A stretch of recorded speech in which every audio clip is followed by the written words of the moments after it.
Hello，前两天看到了泡泡梦想家园里面发了一些关于外国人吃蘑菇的视频啊，然后他在这个视频里面一共写了差不多6个蘑菇，然后有各种蘑菇。我在美国采了5年的蘑菇，然后基本上是和当地的蘑菇俱乐部的成员一起去的。就像泡泡在视频里面说的啊，硬皮马博在国外是不吃的。我以前采过很多硬皮马博，一开始就是不认识马博的时候，我还给别人说，我说哎呀，我说这个是不是松露啊？我说这个切开里面是黑色的，然后表皮是白色的，多好看！我说不是和松露差不多吗？它和松露的纹路也很相似。专家他们告诉我说，这个是马博菌，然后硬皮马博是不可以吃的。这个云南硬皮马博呢，反正我自己没吃过，我也不知道能不能吃，我也不太想吃。闻起来倒是蛮香的，我自己采的那个硬皮马博。实际上我在美国东北地区当时采的硬皮马博呢，也有很多不同的种类，所以食毒不明啊，我是不会随便吃的。第二个18转，这个18转呢，它是一种齿菌。我在国外遇到的比较相似的呢，不是泡泡里面所说的这个 Phylloden，我不知道我发音是不是很正确。美国的这个种呢叫做 Hydlinum。我也不知道，就是这两个具体的这个齿菌有什么区别，但是长相非常相似。反正我就是闻着蘑菇味道也挺香的。这个我也不敢吃，因为没有经验。像所有国外的这个采蘑菇的这种俱乐部呢，都说这种蘑菇只能用来作为天然的染色剂，但是呢不能拿来吃。我是不敢去尝试啊。很好奇，我如果可以的话，我去云南尝试一下这个18转吧，就不要在国外吃了。国外我真不敢吃，吃死了，没钱去看医生。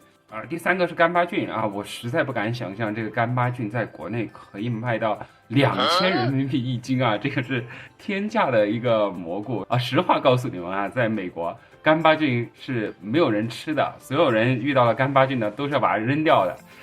因为干巴菌呢，在美国呢，所有人都认为它有一股尿骚味。他们还说，不仅是尿骚味，而且还是猫的尿骚味。他们的英文它会说叫 cat piss。那美国那个种呢，叫做Staphylococcus vialis。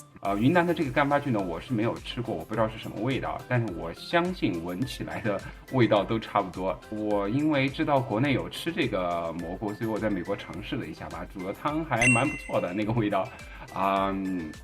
我不能说非常好吃吧，但是有它很独特的一种香气啊，而且美国相当多，只要一到8月9月的时候，然后这个你运气好，你出去采一次这个蘑菇，你可以遇到可能5、6朵吧，这个干巴菌还是挺多的。第四个是这个砖红垂木菇，在美国呢，这个或是欧洲呢，这个蘑菇是可以吃的。这个蘑菇呢，我以前出去也采到过很多次，但是我自己都不吃，因为我发现这个蘑菇呢，用手摸起来它的质地非常的坚韧，所以我觉得可能它的口感不会太好。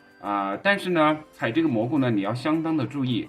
它有一个非常相似的一个种，叫做醋生垂木菇，也叫做醋生黄刃伞，还可以叫做独生黄刃伞啊。这个毒蘑菇兄弟的这个名字很多啊。它这个毒蘑菇呢和这个砖红垂木菇呢是一个属的。它也叫 Hypholoma， 但是它的种呢不太一样，它叫 Hypholoma fasciculari。那个蘑菇就相当的毒，它虽然说不会致人于死地，但是呢，你吃了之后就严重的胃痉挛、腹泻和呕吐所以呢你在采蘑菇的时候要非常的注意，你不认识的蘑菇呢你就不要随便去乱采。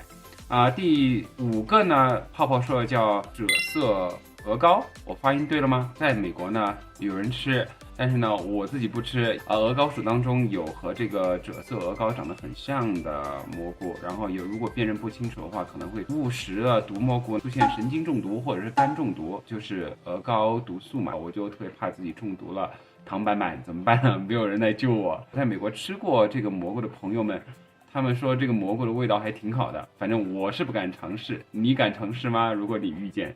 泡泡的视频里面最后说了一个叫常见乳菇这个我就很难的去界定了，因为这个常见乳菇可能太多了吧。泡泡写的英文呢叫做是乳菇属的叫 Lactarius trivialis。我知道就是在欧洲有一些腊乳菇，白色的那种腊乳菇中国也是不吃的那个蘑菇的确就是他们就是做那个像泡菜一样，把那个蘑菇用盐水浸泡，然后让它发酵变酸了之后，这样就可以把它的那个辣味和苦味去掉，然后你就可以做来炒菜吃。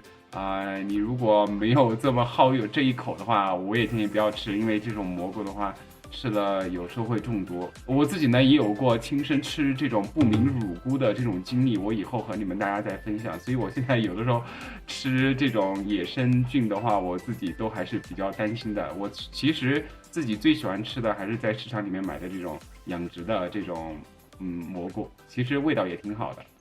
好，就这样啦，拜拜。